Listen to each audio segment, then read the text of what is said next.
Hi, welcome back. Now that we've finished up with the indicative mood and the third declension in chapter 11, it's time for us to tackle the Greek participle. And as you can tell from the Greek to Me textbook, there are 3 chapters devoted to the Greek participle. So let's get started here. In chapter 12a, we're dealing with the Greek participle. The first part, we're talking about the present active participle, and in the second video, the present middle passive participle. Remember our 2 major headings, verbs and nouns. With verbs, we had tense, voice, mood, person, number, and with nouns, we had gender, number, and case. And remember that adjectives are built off of the noun system. A participle is what is called a verbal adjective.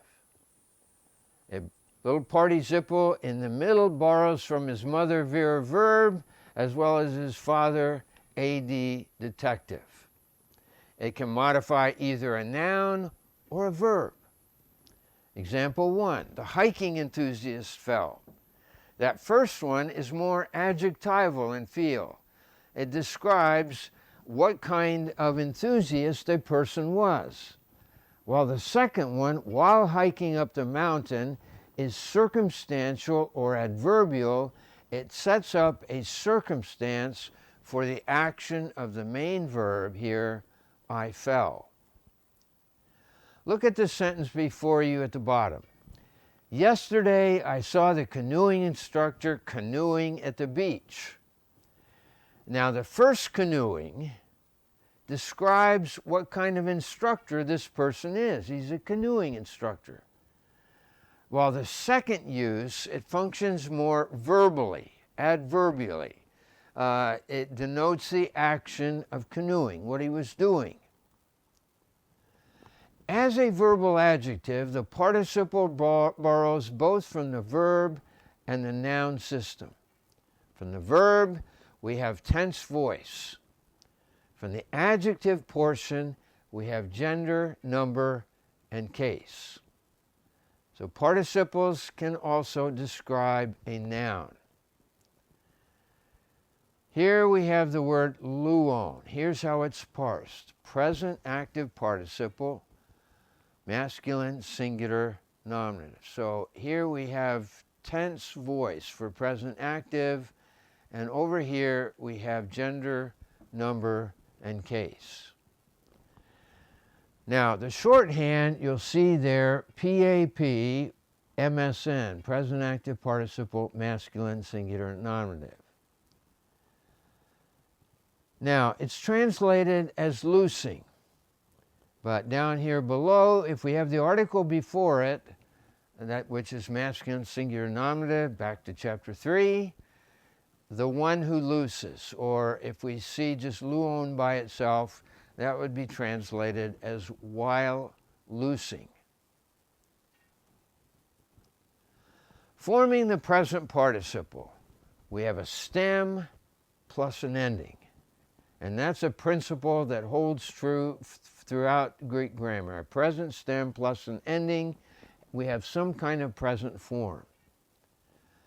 Now, our present participle endings follow either the third declension or the first declension.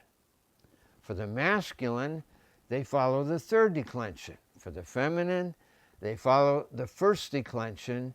And for the neuter, they follow the third declension. So we use the words, or numbers 3, 1, 3. Here is the present active participle while loosing in the singular forms. Let's say these together. Luon, luusa, luon, genitive, luontas, luuses, luontas, dative, luonti, luuse, luonti, and the accusative, luonta, luusan, and luon. Now, take a look here. We have a stem plus an ending. That tells us present. Now, notice here in the genitive, we have luant. That is our stem, third declension, because take a look at the dative. There's our ending that we saw back in chapter 11, luanti. Look at the accusative, luanta. This follows the paradigm of the word archon that we had in the nominative, and the genitive was archontos. So the masculine go the third declension, the feminine go first declension, and the neuter go the third declension. And then here are the plural forms. You'll see the stem that gets carried over into the masculine, and then the same holds true over for the neuter. And then everything's pretty much the same. Down here, just like we had with the word ruler in chapter 11, we had the dropping out of the new tau before the sigma, and this is what is called a compensatory lengthening. A lengthening that compensates for the dropping out of the new tau. So the endings of chapter 11 have direct bearing on what we're going to be seeing in chapter 12a, 12b, and chapters 12c. Now, our endings for the nominative are on, usa, and on. Let me go back here to this paradigm. Luon, luusa, luon. On, usa, on. For the masculine, the feminine, and the neuter. So here we have Lu actively looses a present from participle. That's the present active participle. And what does he now own? He owns a sousaphone. So own, sousaphone helps us with own, usa, on. Masculine, feminine, and neuter. The two keys for parsing the present active participle, stem plus ending tell us present, and secondly, the letters nu tau tell us active voice. And let's just take a look at that nu tau. Here we see the nu tau in the masculine forms as well as the neuter forms over here. So stem ending tell us present, nu tau tell us active. So take a look here at the word legantes. This is from Lego. We have a present stem plus an ending. That tells us present, doesn't it? Then we see our nu tau. That tells us active. And then look at the ending, s. We had that ending in chapter 11, masculine plural nominative. So that's parsed, present active participle, masculine plural nominative, be translated as while speaking. And this follows the word that we had back in chapter 11, archontes. Now, I want to remind you of something we had back in chapter 3 called the attributive position and the predicate position. You remember that the key for determining was the presence of the definite article before an adjective. Well, what are participles? They're verbal adjectives. So they can function in the attributive position as well as the predicate position. As an adjective, participles will be in the attributive position. Now take a look at the word ha didasko. We have the article, which is the masculine singular nominative, and didasko. That's parsed as a present active participle, masculine singular nominative. And here in the attributive position, we use the word who or which. This would be translated as the one or the man who teaches. Now in the predicate position, that is without a definite article before the participle, we use the word while. So here we have the same participle didaskon, same parsing. There's no article before it. So how is this translated? While teaching. present participles happen at the same time as the action of the main verb. That's why we use the word while. Now, let's talk about the attributive position. Here's where we have the definite article precedes the participle, and here's where I said use the word who or which. Now, going back to chapter 3, ha agathos, the good man. We had the article here, the adjective, and the noun. That adjective was in the attributive position that follows the article. The same holds true for the participle here, ha luon anthropos. The loosing man, or more clear, better able to translate, the man or the one who looses.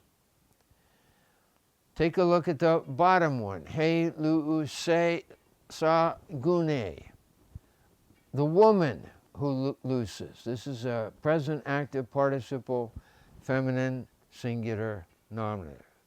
Remember our formula, on, usa, an, for the masculine, feminine, and neuter. Now, we also had, back in chapter 3, adjectives could be used as nouns. They're called substantives. For example, Paul would say, the just shall live by faith. Just is an adjective, but it's used in a substantival way. So we had ha agathos, the good man or the good one. The same holds true for the participle, the man or the one who looses. Same example here, now used with the feminine. He agathe, the good woman. We had an article and adjective. Now down below we have he luusa, the woman who looses. The participle here, present active participle, feminine, singular, nominative. Our memory aid, we have little floating participle. For participle, he's on a tributary. For the word attributive, with art icicle, the article directly in front. Do you see the art icicle there? And see the owl above. For the word who, eating a sandwich. For the word which. So participles in the attributive position are generally introduced by the words who or which.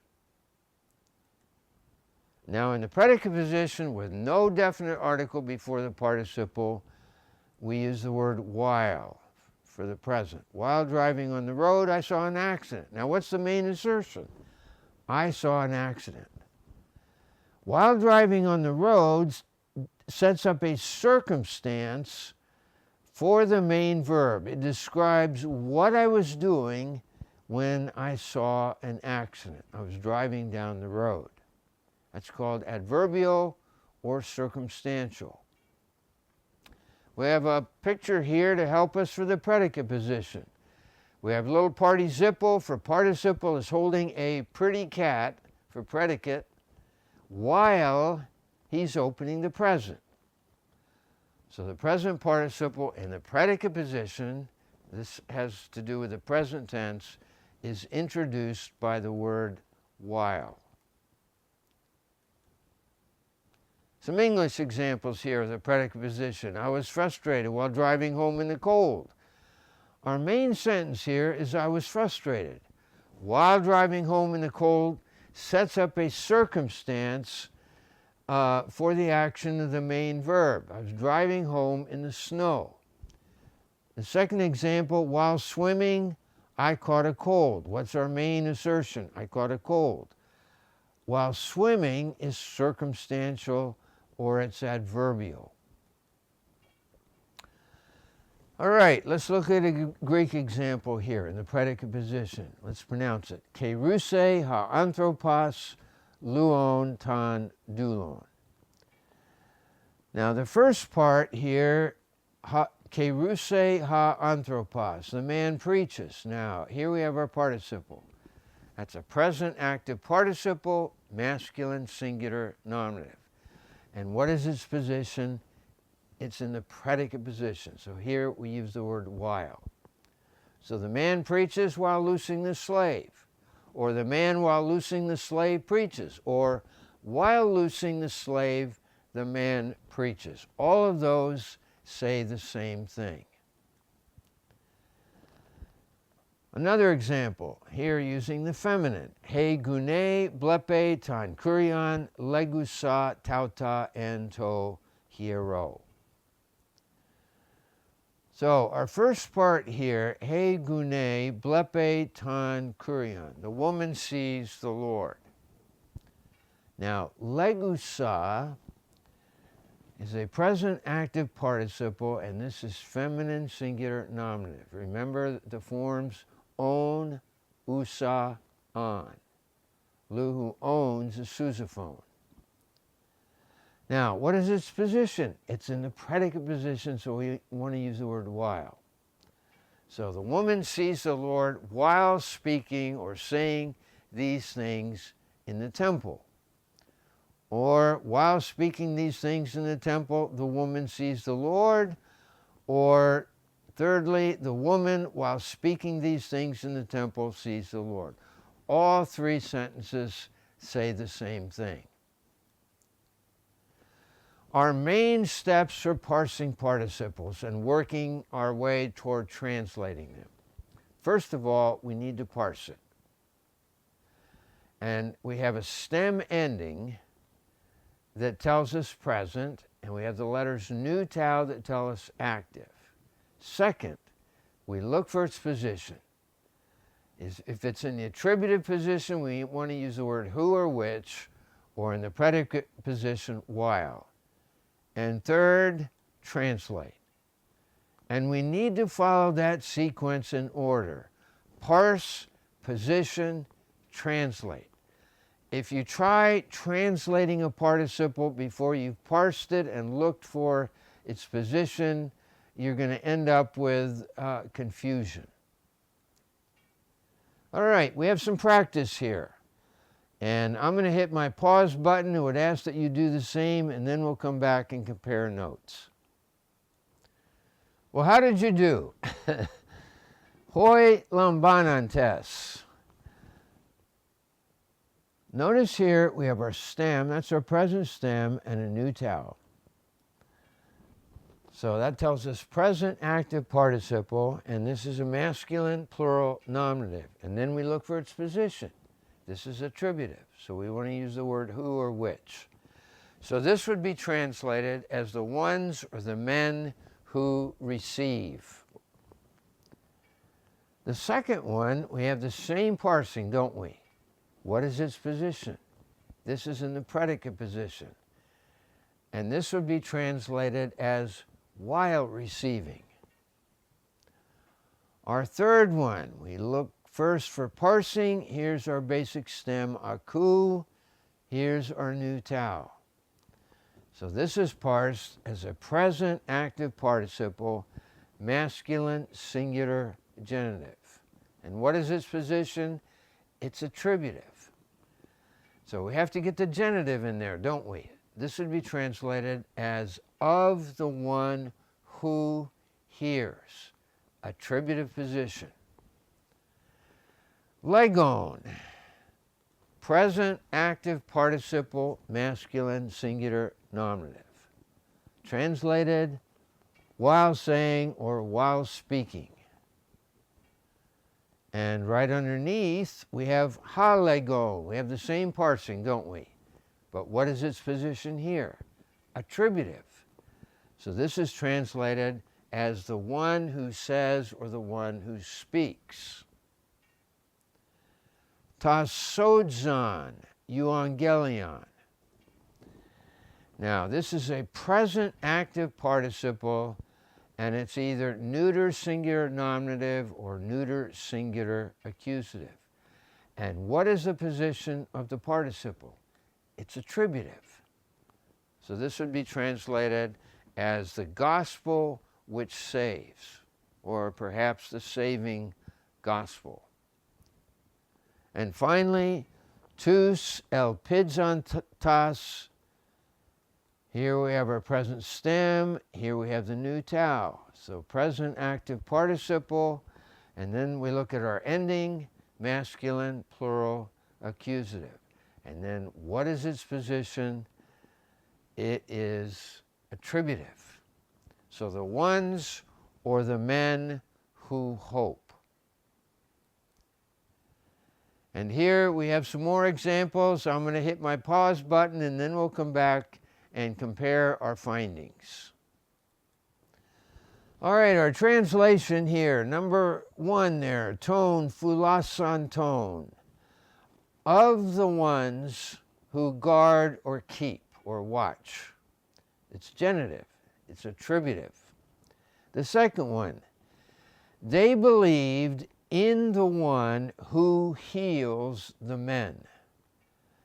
To therapeuanti, that's a present active participle, masculine singular dative, and it's in the attributive position.